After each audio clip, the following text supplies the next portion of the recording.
الله نبی علیہ الصلوۃ والسلام صحابه کرام ته فرمایل اذا خپل رور بوزه دې سنگسار کوي دې بوزه دې سنگسار کوي ځکه په ځان باندې گواہی وکړه څه شک شوبه پکې پاتې نشوله د نبی علیہ الصلوۃ والسلام په زمانه کې یو صحابي ماغز اسلمی رضی الله تعالی عنه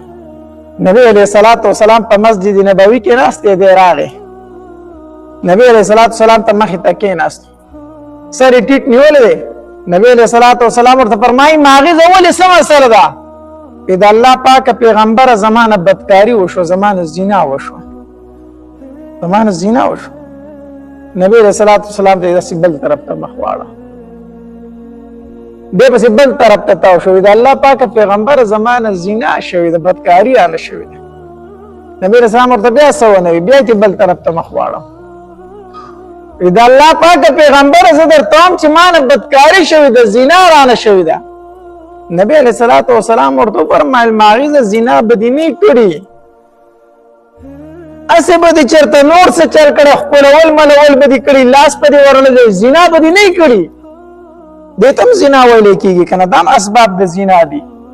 په دې زنانه ته لاس ورل دام زنا د لاس کنه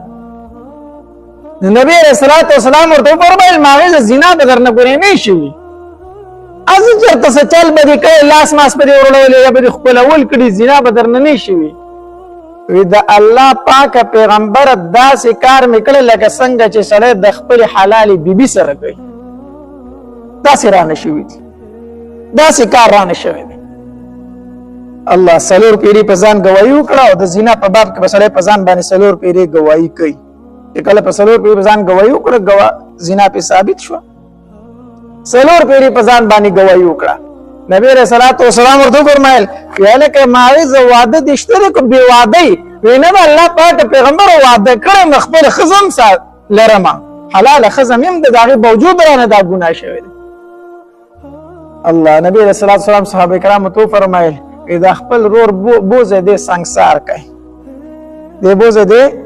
سنگسار کوي ځکه په ځان باندې گواہی وکړه څه شک شوبه پکې پاتې نشوله او بل واده والا دی او واده والا سره چې بدکاریو کې د بسنګساریږي د بسنګسارول دی په ګټو وشتل کېږي د بوزه د سنگسار کوي صحابه کرام وبوستو اسیو سارا ته وستو الله او په ګټو باندې وشتل شروع کړل د صحابي چې په ګټو باندې دی وشتنو مر خو ګران کار دی مرتبه سوټینګ دی او لا چې په ګټو دی ولي په ګټو دی ولي او په داسې ځای دی ګټ برابر شو دا غې نه مړ شي زخمی به پروت او ګټو به در باندې راوريږي مرګ ګران کار دی بیا په تیګو باندې په وشتلو باندې نو صحابه کرام چې په باندې د یو طرف او د بل طرف د کانو گزارونه شروع کړو د ټینګ نشو په تیخته شو پمند شو نو چې داسې تختیدو عمر رضی الله تعالی په لاره کې ولاړو دی په خوا تېرېدو نو هغه چې ځمکې ته لاس کو د اوښ د جامې د اډوکې پروت او چې دی اوچت کو د سر لیوله راواچو او چې سر له راواچو د وینو ته دارې کړې په ځای پرېوت هغه وینې په عمر رضی الله تعالی هم ولګېدې چې په عمر رضی الله تعالی کې د عمر رضی الله تعالی ته خیرې وکړې الله دې داسې که تا چېرته زنا نه وی کړې نو موږ به دې ولې په وینو ککړولو په دې پلیتو وینو دې موږ ککړ کړو خیرې وکړي بدره دی ورته وویلې صحابه کرام راغلل د الله پاک پیغمبره ماغز موږ مړ کو سنگسار مو کو په ګټو موږ وشتو یو صحابي پکې وویل د الله پاک پیغمبر چې موږ په گزارونو شروع کړو ټینګ نشو په تیخته شو وي د عمر په خوا باندې ته نو دور له د اوخ د جامې اډو کې راواچو په هغې باندې مړ کو او بیا ته بدره دې مو خیرې ورته وکړي نبی علیہ السلام عمر رضی الله تعالی ته غوسه شو دارنګ سور شو عمر تا ما است بدره دی ویلي وی او د الله پاک پیغمبر زنا کړي ونه بدکاری کړي ونه څه سره خو نو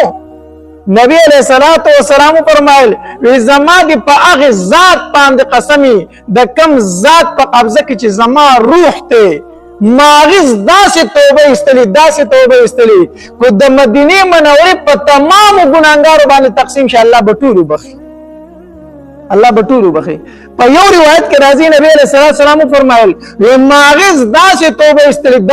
استلی کو د توبه زما د امت په تمام ګناهګارو تقسیم شي الله به زما د تمام امت ګناهګار وبخي. داسې توبه استلی ده داغه متعلق خیری کې بدی ردی وای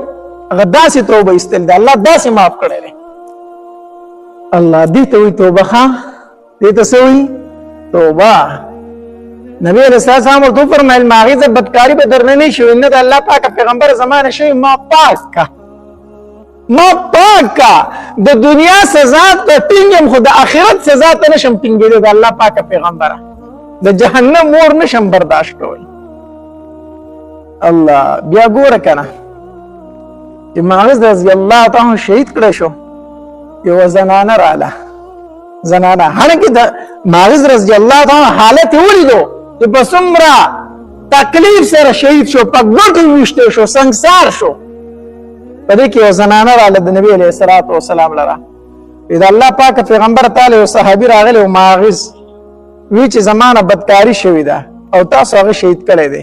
وی هغه بدکاری چې د چا سره کړی واغه ځای مګي. اوس ګوره دې زنانه ته وی هغه بدکاری زما سره کړی واغه ځای ماغه زنانه.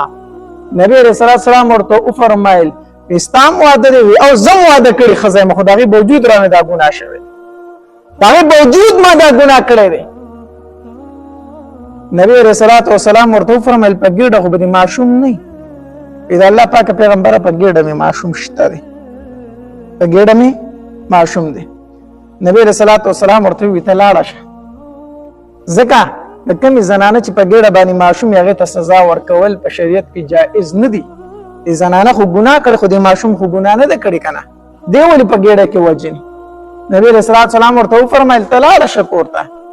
چې کله دا معصوم اوسېږي بیا به خبرې کوو وس لاړه شته زنانه کور ته لاړه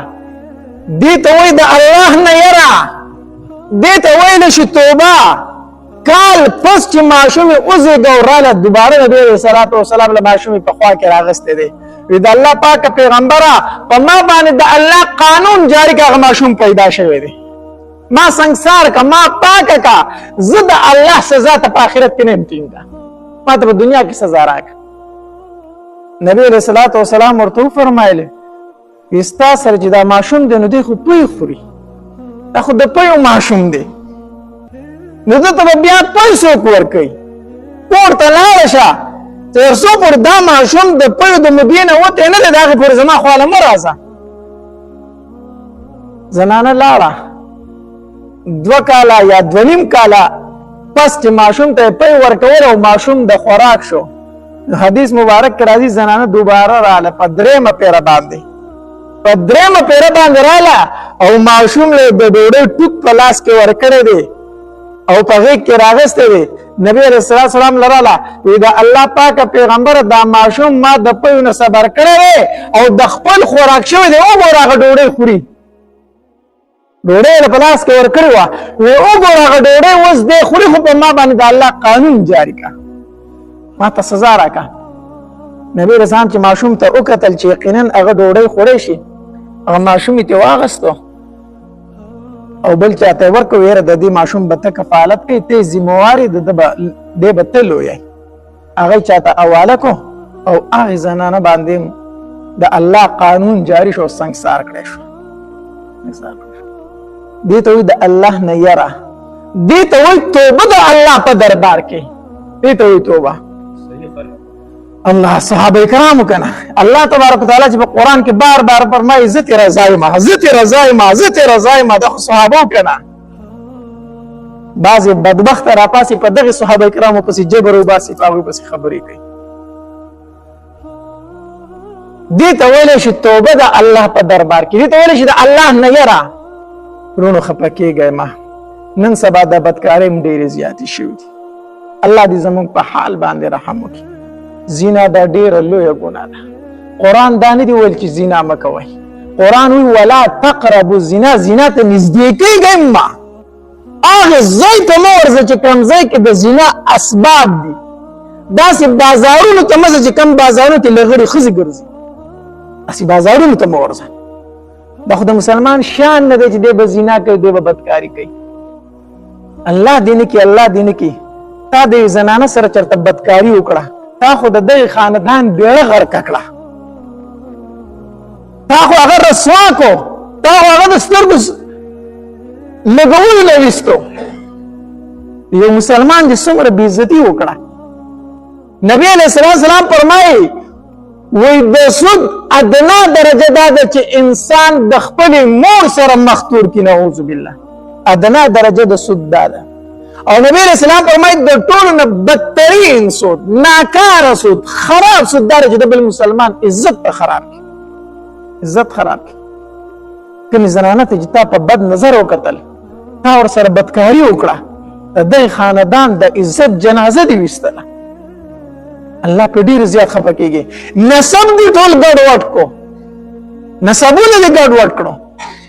الله دې زموږ په حال رحم وکړي. یقین په الله که دا هره مسله مونږ په خلکو پرده راچو، مونږ سره د خلکو امانتونه دا خبرې مونږ د هېچا خبره مخې ته نه کوو. که زموږ سره امانتونه کو ما درته د دنیا حالات د پښتنو حالات مې درته بیان کړو، غوږونو ته به لاس کوې، غوږونو ته غوږونو ته به لاس کوې.